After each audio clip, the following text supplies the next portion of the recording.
ছয় জনগোষ্ঠীৰ জনজাতিকৰণটো অসমীয়া জাতিৰ কাৰণে খুব প্ৰয়োজন।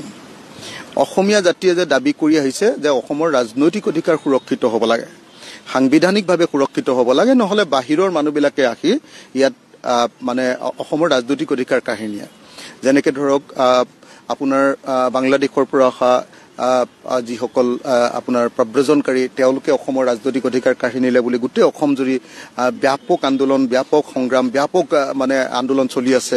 ঠিক তেনেকৈ আকৌ অশোক সিংঘালৰ নিচিনা মানুহবিলাকে যিবিলাক বহিৰাজ্যৰ পৰা অহা মানুহ বহিৰাগত তেওঁলোকবিলাকেও আকৌ যে অসমৰ ৰাজনৈতিক অধিকাৰ এতিয়া কাঢ়ি লৈ গৈছে, এই গোটেই কথাবিলাকক লৈ অসমৰ মানুহ সাংঘাতিক ধৰণে অসন্তুষ্ট।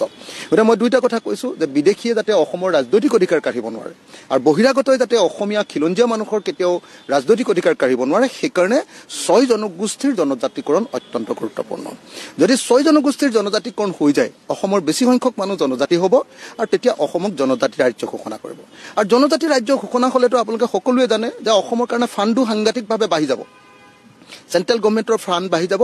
আৰু তেতিয়া ভাৰতৰ সংবিধানৰ 371 ক 371A অধীনত অসমক নাগালেণ্ডৰ নিচিনা বিশেষ ৰাজ্যৰ মৰ্যাদা দিব পাৰিব।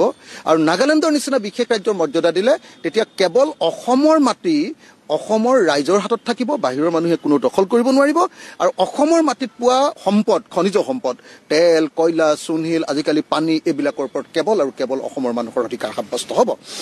গতিকে এই মুহূৰ্তত মানে ছয় জনগোষ্ঠীৰ জনজাতিকৰণটো কেতিয়াও অকল ছয় জনগোষ্ঠীৰ জনজাতিকৰণৰ দাবী নহয়, এইটো হ'ল অসমীয়া জাতিৰ সাংবিধানিক সুৰক্ষা কবচ। গতিকে আমি সকলোৱে দাবী কৰিছিলোঁ যে ছয় জনগোষ্ঠীৰ জনজাতিকৰণ কৰক। 2019 চনত আপোনালোকে নিশ্চয় জানে যে 2019 চনত অসমৰ ছয় জনগোষ্ঠীক জনজাতিকৰণ কৰিব লাগে বুলি এইখন বিধেয়ক মই আপোনালোকক দেখুৱাই দিছোঁ, the constitution schedule tribe order amendment bill 2019।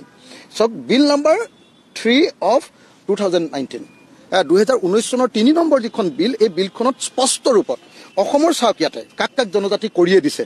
Chutia, Matak, Moran, Koch Rajbongshi, Tai Ahom, চাব দেই, এই জনজাতি কৰিয়ে দিছে, ইয়াত বিলত ওলাই গ'ল। তাৰপিছত এইটো মল পাহাৰীয়া, কাৱাৰ, তাৰমানে চাহ জনগোষ্ঠীবিলাকক তেওঁলোকক এই জনজাতিবিলাকৰ নাম দি দিছে, তেওঁলোকৰ ওৰাং কোন কোন জনগোষ্ঠী আছে। গতিকে ইয়াত ছয় জনগোষ্ঠীক জনজাতিকৰণ কৰিবৰ কাৰণে আপোনালোকে নিশ্চয় দেখিছে যে এই বিধেয়কখন 2019 চনত উত্থাপন হ'ল।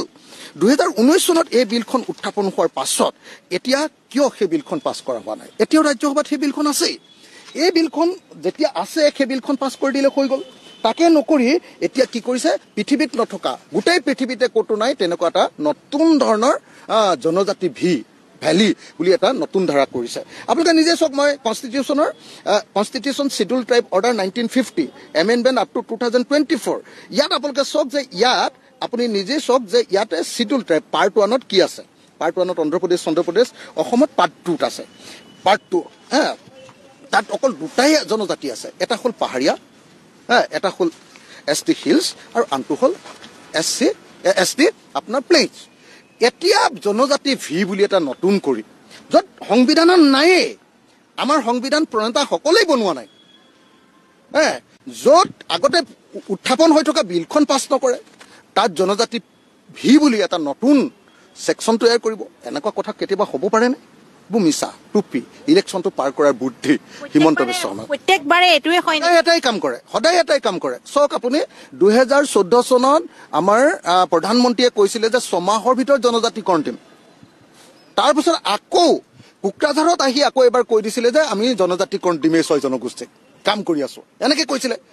প্ৰত্যেকজন মানুহে কোৱাৰ পাছত আপুনি চাওক 2016 চনৰ বিজেপিৰ আপুনি চাওক মেনিফেষ্টো, তেওঁলোকৰ বুলি কয়, কি কয় এখন মেনিফেষ্টোখনক তেওঁলোকৰ ভিজন ডকুমেণ্ট বুলি কয়। তাত আপোনালোকে চাওক চবতে লিখি থোৱা আছে যে তেওঁলোকে ছয় জনগোষ্ঠীক জনজাতিকৰণ কৰিব। এতিয়া মূল দাবীটোৰ পৰা তেওঁলোকে আঁতৰি এতিয়া যেনে তেনে ইলেকশ্যনটো পাৰ কৰিবৰ কাৰণে, সংগঠনবিলাকক যেনে তেনে ঠাণ্ডা কৰিবৰ কাৰণে, আৰু যাতে ৰাইজে আন্দোলন নকৰে সংগঠনবিলাকক বুজাবৰ কাৰণে এনেই মিছামিছিকৈ তেওঁলোকে এটা কি কৰিছে, আপোনাৰ ST ভেলি বুলি নতুন এটা অভিধা তৈয়াৰ কৰি মানুহক টুপি পিন্ধাব খুজিছে। মোক এজন লিডাৰেটো কৈছে যে ডাঙৰ জাপি আৰু এইটো। গতিকে মই এই মুহূৰ্তত অসমৰ সকলো ছয় জনগোষ্ঠীৰ ৰাইজক সকলো ৰাইজক অনুৰোধ জনাইছোঁ যে আপোনালোকে দাবী উত্থাপন কৰক, সকলোৱে মাত পাতক যে আমাৰ 2019 চনত যিখন বিল আহিছিলে সংসদত সেই বিলখন পাছ কৰি দিলে হ'ল, আৰু নতুনকৈ ইমান আৰু ভাল বস্তু নালাগে আমাৰ।